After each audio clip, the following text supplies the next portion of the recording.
start yet. Okay. I'm just getting it set up.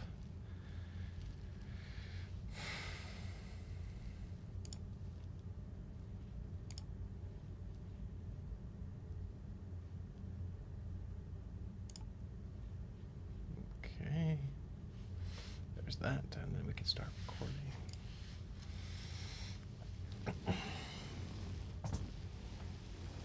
And also, if people watch, we'll get chat. So we'll see what happens. If people watch, we get what? If people watch, they might like chat in it. Oh, fun. So let me reshare this, if I can figure out how to do it. So, Cash, anything else interesting that's happening this? Let me see. There was a report that came out from some company that provides people economic assistance. See, look, there we are. If people watch, they might. Oh, we look really good. Yeah. So let me. So there was something that came out. I just put in my newsletter actually. It was an organization that provides economic citizenship. They track where people go. Okay. And Miami leads the way for people making over. So hold on. Let me find my own newsletter.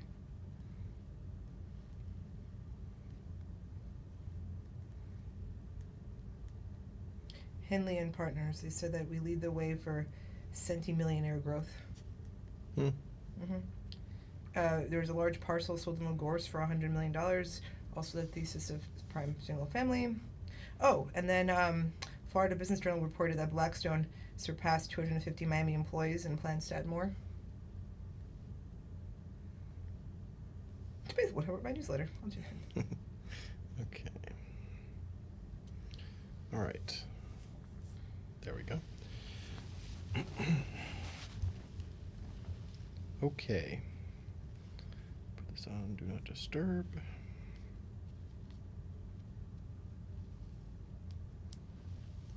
All right. We are ready. Number 27. Are we live? We are Oh, live. we're already live. Look We're at already that. live. You gotta warn me about this, Ryan, before I start saying things that can get me in trouble. We start spilling all the tea. If people only heard what we say before it starts recording. Yeah, 30 seconds before that we would have been in. It's good stuff. Well, Yeah. hello, everyone. So we're going to start off with, wait, what episode is this? This is 27. 27. I like that number. Yeah, it's a good number. It is a good number. So we're going to talk about cash today. Well, we keep also talking about recurring clickbaity negative articles in the press about Miami and South Florida. Yeah. And there's one that I saw recently. It was the Wall Street Journal again, of all things, talking about froth and bubbles. We use the word froth, Yeah. froth, bubbles. And the question arises: how does one define a bubble, and what causes bubbles to inflate? And it's important to keep in mind that bubbles are almost always the result of irresponsible usage of easy credit. They're built on debt.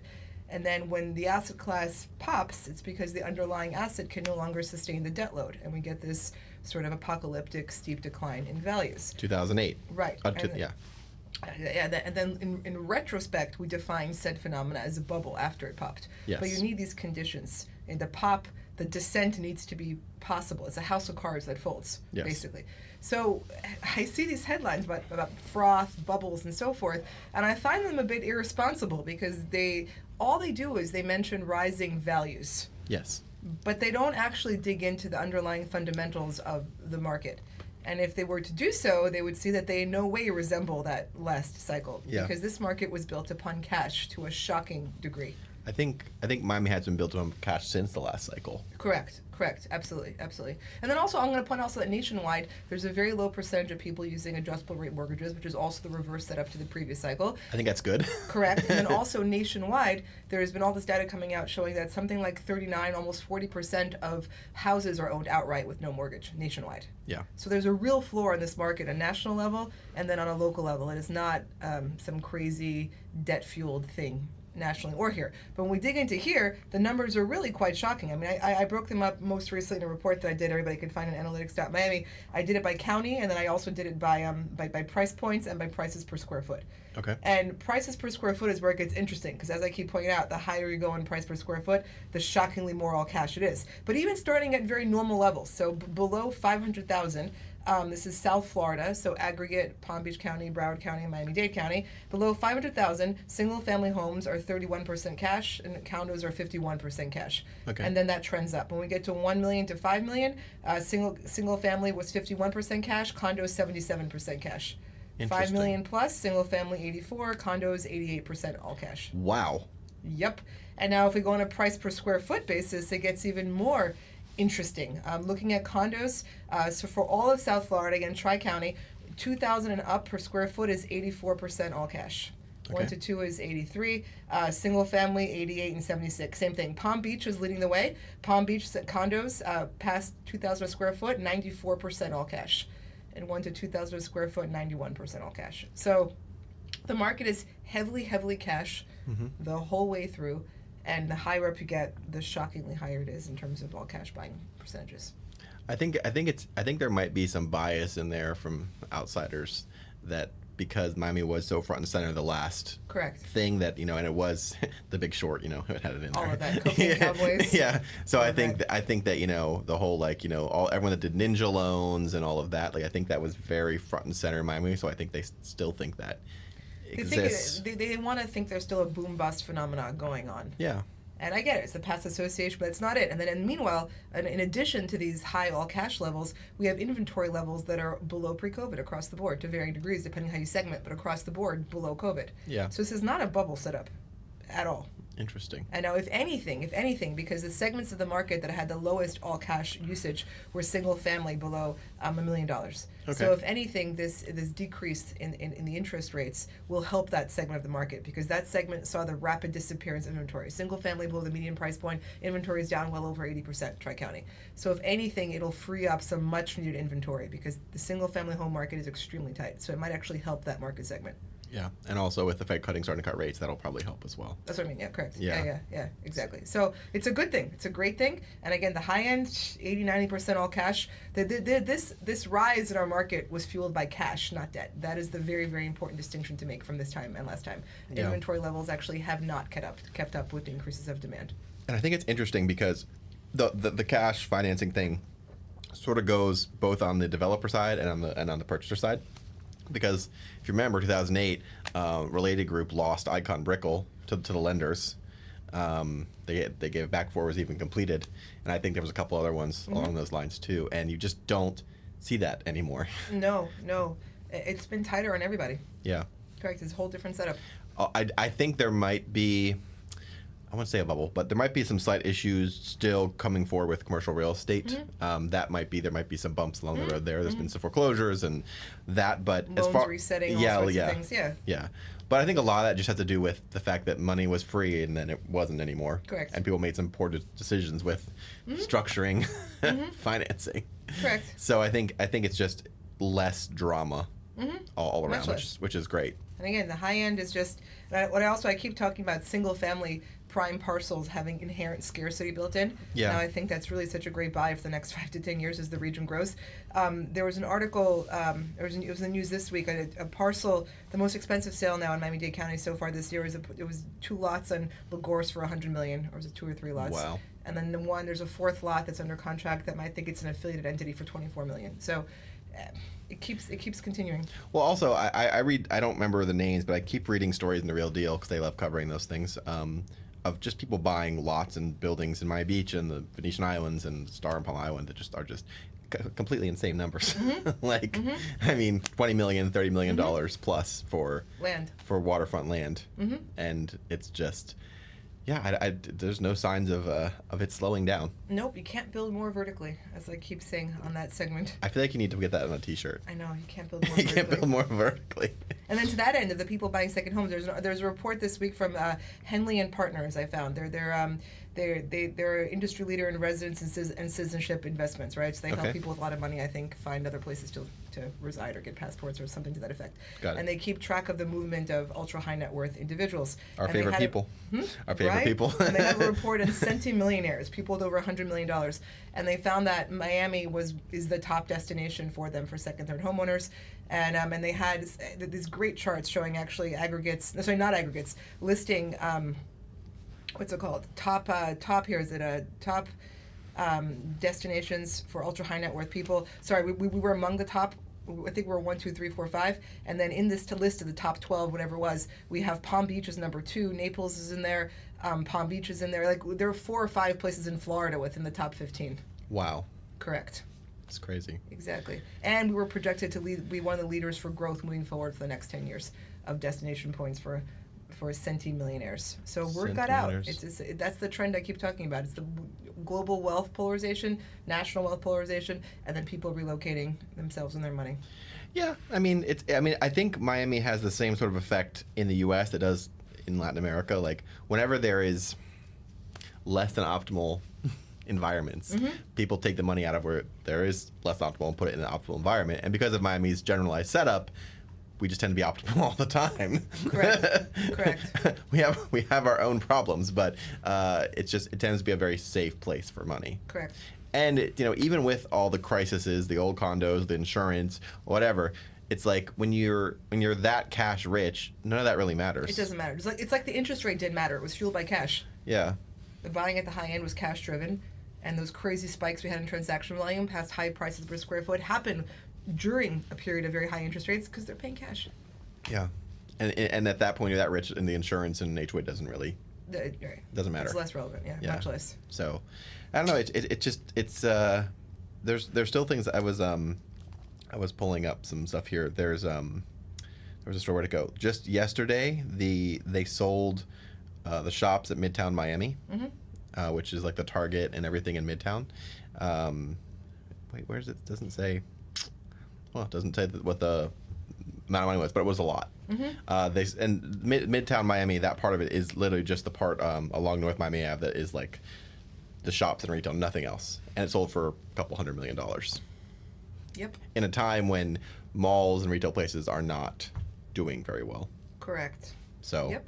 Yep. It's good stuff. And then there was another story in there that was, where'd it go? Just like something interesting, like Emirates bringing new business class seats to Miami. See? Talk about wealth. Correct.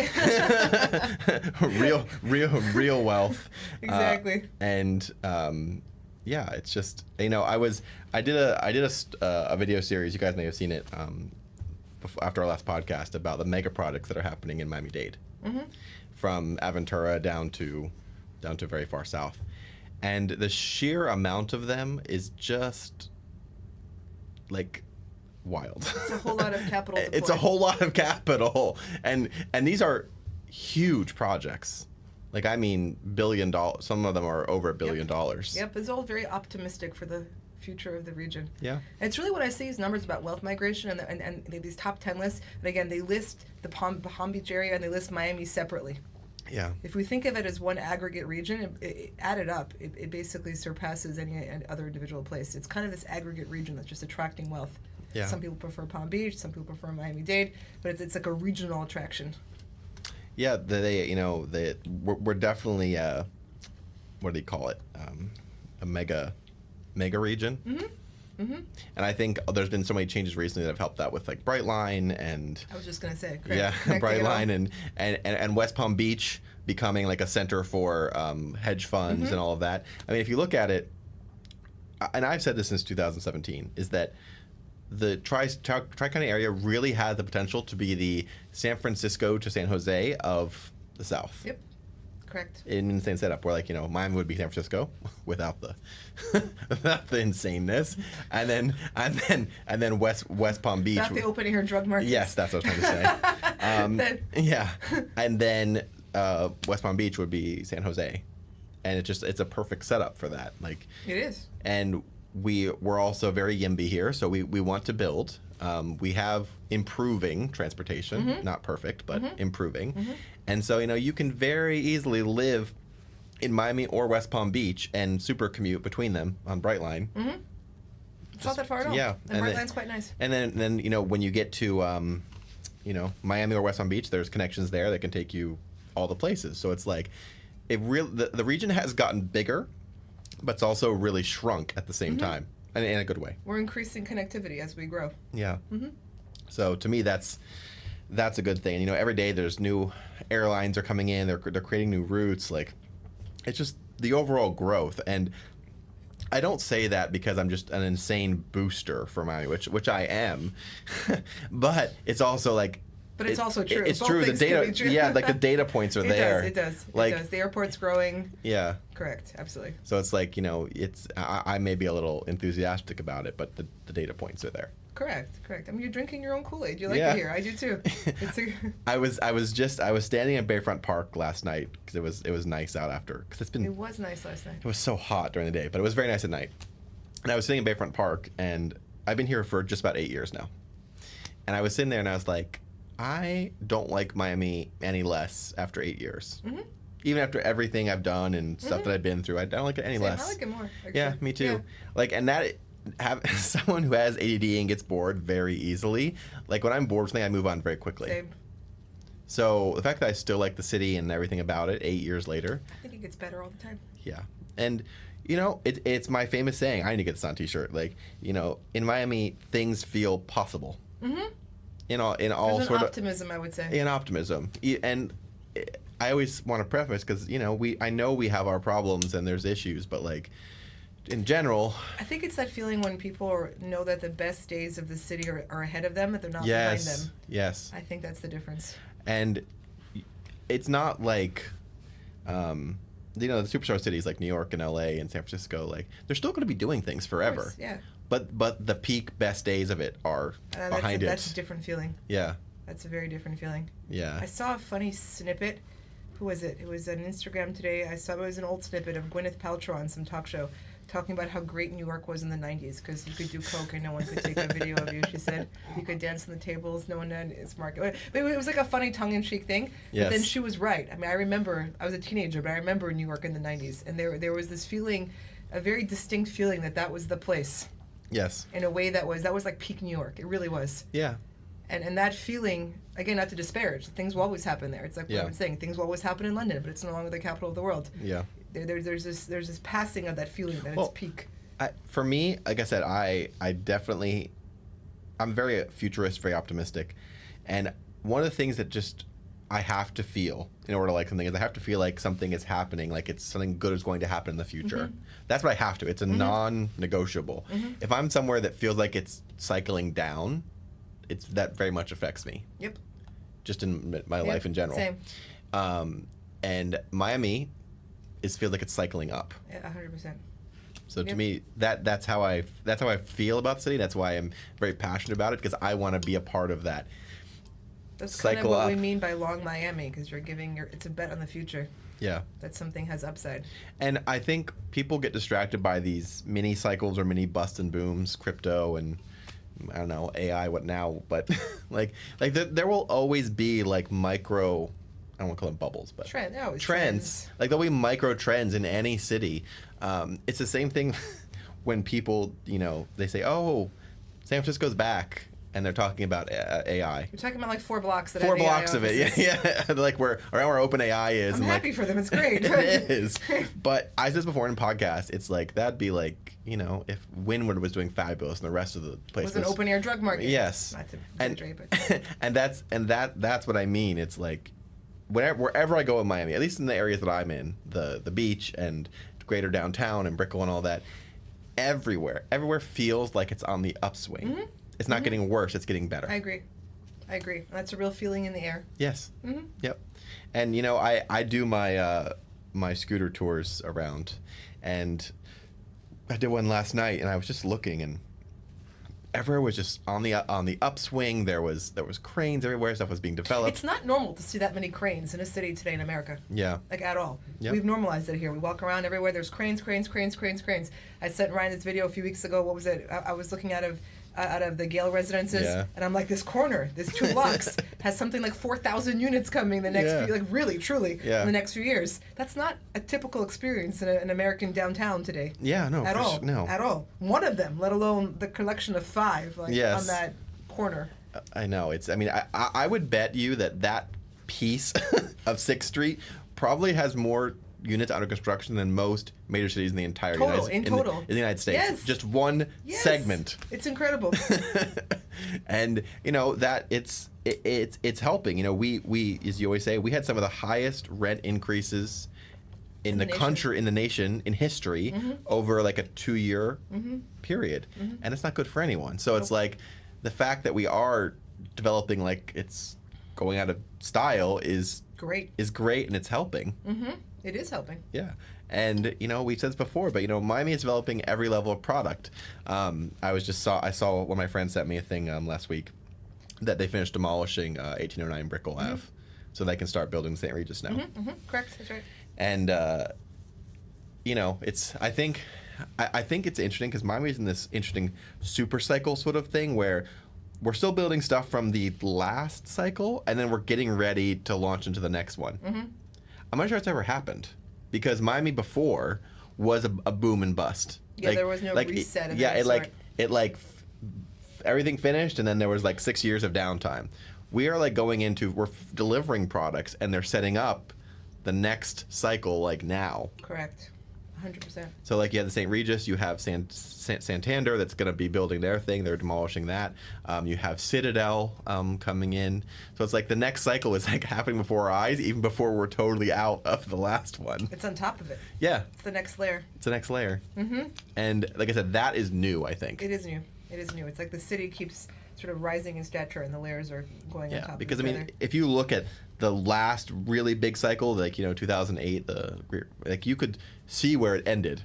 They built Marina Blue and Marquise, and there was a distinct end. There was an end. There was like an end, and then nothing got built until 2015. Yes. Or so. Yes, it needed time. It needed time. Here we're just sort of skipping over the downturn part, and we're just going for it. It's kind of amazing. Yeah. Yeah, It makes me happy. I am, and I'm proud of the city. And listen, I know people think, like I said, I'm just some insane fanboy of Miami, and that is true. But I do call out the things that I see that are failing, infrastructure or whatever. You do. And developers you don't like. But anyways, I was looking at Bayfront Park. That's where I was, and they're redoing the fountain there. That fountain has not worked since like 2005, which is a total failure of on its own. But it's in progress now. Like they're doing the concrete work, and that's a great thing. Yeah, they're actually doing it, and I think that makes me happy. The footbridge in South Beach is actually happening across the causeway. Oh, really? The ramp is done. Okay. It's coming. Yeah. Is there any sort of timeline on that? Soon, very soon. Okay. Yeah. That'd be great because West Ave has been sort of cut off. Those two areas, yep. Been cut off. And then I was back to my scooter tour. I was going on Edgewater, and there's there's so many projects that my brain I can only focus on like the prestige ones, the ones that are like. There's so many. There's so many, and I was looking at one on Edgewater. It was called Sense Edgewater. It's like a I've not heard of this. Yeah, it's like a random multifamily right there in 27th or 28th, and it's just happening. It's like just it's not I think it's like 15 stories or something. Nothing insane, but it's happening. And then next door, you have Villa Miami and Cove Miami, and there's just. Anyways, it's just. Have you heard of this topic of things I didn't know were happening? 7,500 units.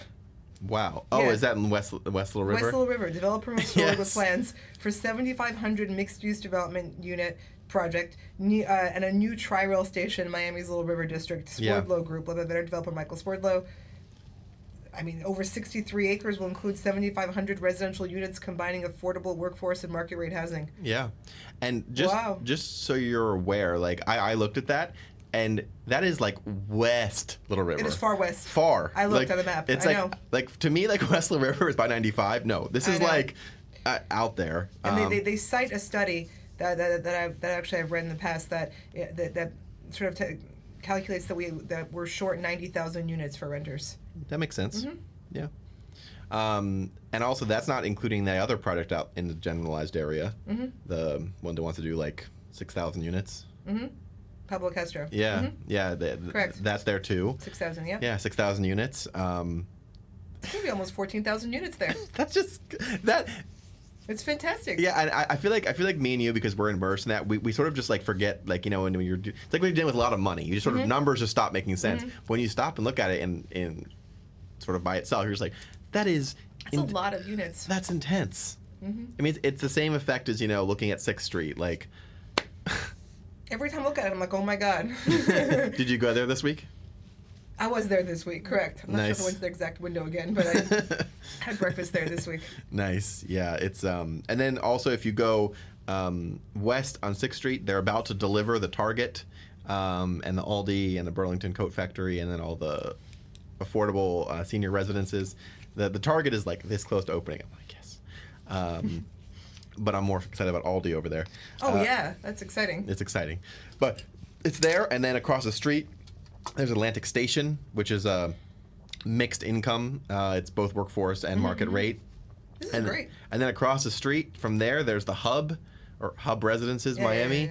That's B&H and... It's a short-term rental project. Someone else. And it's just crazy. Like, it's good stuff, everyone. Yeah, it really is. There was something else. What else was there? And today the quarter closes out today, so I'm going to put out my Q1 report in about a week. Okay. We're going to see what's happening. And I'm speaking at the Real Estate Congress. Oh my God, I'm going to mess up the name of the event. Hold on, everyone. I'm going to get in trouble now. It's November 1st through 3rd. No. Hold on. Yes, I'm speaking at the Miami Global Real Estate Congress, November 3rd through 5th. Okay. I'm listed as a keynote speaker. That's pretty cool. Yep. Craig Stradinky will be there, ISG Report, Mayor Suarez. It's going to be a good time. Nice. I'll have to I attend. do have Pan American Championships right before that. You're going to be tired. And then I have them, so I don't know which day I'm competing. They haven't announced it yet. Okay. But I have to be in Dallas, Texas. Like, these are weekdays. So the weekend right before, I have to be in Dallas, Texas for the Pan American Championships. Then I have this. And then the following weekend, so like 3 or 4 days after this, I have the Miami ADCC Open competition. Nice. Where is that? I don't know, somewhere in Miami. Who cares? Okay. It's local. It just doesn't matter. I'll be there, but that's going to be an interesting week. And I won't be able to eat because I have to make weight for ADCC. I could never. I could never. So 2 other interesting things here. The Brightline is going to be massively increasing their capacity. Okay. Because they're at capacity. Which is amazing. Yeah, and like I said, for a train to be at capacity, so far in 2024, around 30% of trains have been completely full on weekends and holidays. And the company regularly sees 75% of trains at capacity. That's amazing. For a train. In a place that doesn't do transit very well. In 2024. And then on that same note, there is a separate project. So you got to remember Tri-Rail, which runs on the western tracks of 95. They run from here to West Palm Beach. It's just sort of out of the way. So they're working on building a coastal link that will go from Miami Central along Brightline's tracks, but it's going to be a cheaper, more economic service for commuters. And they are in progress of getting it. It entered the engineering phase. So that will be a big deal because Brightline is sort of like an express. This will be a commuter rail. Same tracks, but just like a cheaper service. Fantastic. Yeah, it's really crazy. Filling in. And then... See, everyone? I don't drive. I was ahead of my time. Between Uber and all this connectivity. Yeah. Haha. And then just another interesting project. So South Miami is doing another mega project also separately to Sunset Place. They're redeveloping their city hall and like governmental, and they're going to do where's it go? It's going to have 670 apartments, 70,000 square feet of civic space, and then a bunch of other retail. But that's separate to the Sunset Place redevelopment, which is like 3 blocks north. Wow. So it's not just even the urban core. It's spreading. It's the whole thing. It has to spread. Oh, I was tweeting about this. I don't know if you saw it, but I had a spicy take on what I think I need to do in the future. Mm-hmm. And I was saying if I was in politics, what I do, but I'm not going to politics, so no one has to worry about it. Is that they need to split. They'd really want our B-rolls then and what we say before it goes live. Yeah, I would be canceling before I ever got into the office. That would be epic. But I was saying Miami City needs to split Brickell, downtown, and Edgewater into 3 different districts. Okay. Because right now there's 2, District 2, and that goes everywhere from Coconut Grove up to like almost to Mimo district. Oh, that's right. It's a huge It is district. huge. It starts at Coconut Grove, yeah. And it's one commissioner. He's new, Damien, and he's great. I've met him, but it's too big, especially because Brickell and downtown have very different needs, as does Edgewater. So my sort of controversial take was to split it into 3 and do that, or incorporate Brickell, downtown, Edgewater as a new city. Oh. Like, I'm not sure what it would even be called, but like the city of Miami is so large, and so there's so many different types of people and different setups that like it's hard to really get anything done because the city is so large. It's like a new like urban core city. Maybe. I don't know how that works. That'd be extra controversial and it would never pass any sort of thing. But we do need to expand the city commission for sure. Like and it'd be pretty easy. You split it at the river and split it at 395, and you have 3 districts inside 95. Makes sense. So that was my. We need to give Ryan a magic wand. Yeah. Decree. If I was playing like SimCity, I love it. That's how it's. Also, speaking of SimCity, watching things rise. I don't know if you saw, but I started a live cam of Casabella that's happening over here. Oh yes. Yeah, so I do it on YouTube on my personal channel, and you can just watch Casabella rise. You can watch the weather. It's a fun thing. That's pretty cool. Yeah, I've got a bunch of people watching it. Was there anything else? Anything else? I'm excited with My World Center. I was there yesterday, and the Museum of Ice Cream opened. We still need to go. Yes, I just heard someone else. Yes, we have to go. I love ice cream. We got to go soon because I have competitions coming, and I'm going to be in like no eating mode for. So they have it, but I went there, and the line was like around the block. And also, there's a lot more. There's actually a lot popping around Miami World Center right now. You have that. You have Gem Residences coming up. That's right. They started site work. The other one next was coming up. Miami World Towers is about to open, finally. I saw them. I was like, oh, it's taking forever. The Apple Store in the middle is coming. That whole section looks amazing with the Apple Store. Starbucks and Ray-Ban and Lululemon is all there. But it's like, Miami World Center is like one of those, like, it seems like it's taking absolutely forever, and then all of a sudden it's just like, poof. That's a lot. Yeah, and then the Club Studio is opening there, which will be it's like a sort of like an Equinox.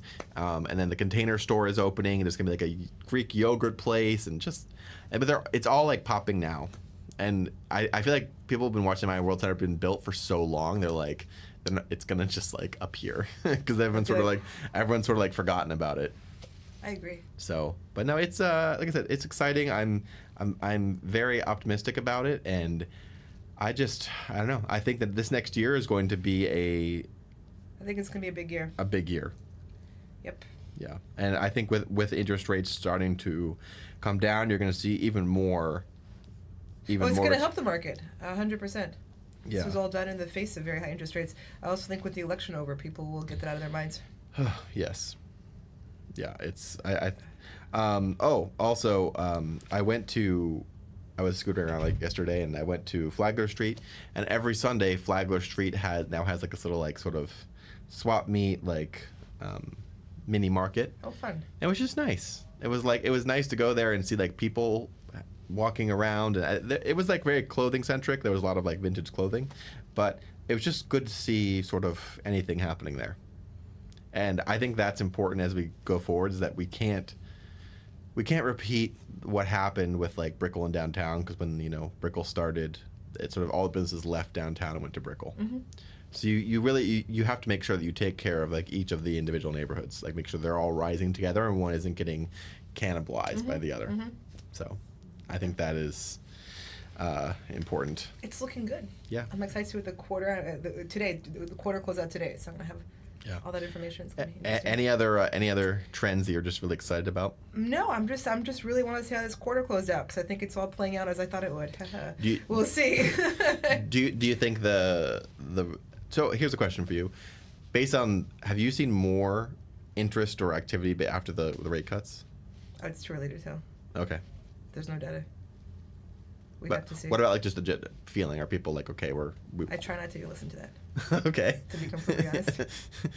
you like data. Well, no, it's because so many times people make things up. Okay. For their own reasons. Yeah. Good or bad, I don't care, but they make things up. And the less that I listen, because I'll tell you why, because there have been many times in the past where what I see unfolding, and then what I predict that will unfold is contrary to what some people say or pretend they feel. Okay. And so I don't buy into it at all. The less I hear that, the better. It's good. Yeah, because it's noise, and people, especially in real estate, I don't know, especially, but people make a whole lot of stuff up. So, and the proverbial feeling in the air is among such people is not what I would call a primary market force. So I filter it out. It's funny. I love that. Developers in Miami, all of them. I love when they get really thinking, making things up, really creative with renderings. It's like my favorite little pastime. I like the renderings of buildings that look like they're in an island, but meanwhile, yes. like a moated enclave. Meanwhile, there's like 4 towers within 10 feet of them. Yeah, it's like, huh? There's like parkland around it and like yachts, open views, vistas. And I'm like, you do realize there's right there. There's like a tower like directly in front of you, like not to be built, already in existence.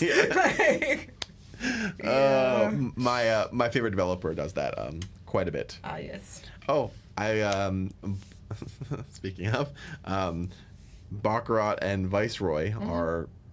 Viceroy is a couple floors from topping off, and Baccarat is very much out of the ground, which is exciting because I didn't ever think that project would actually go.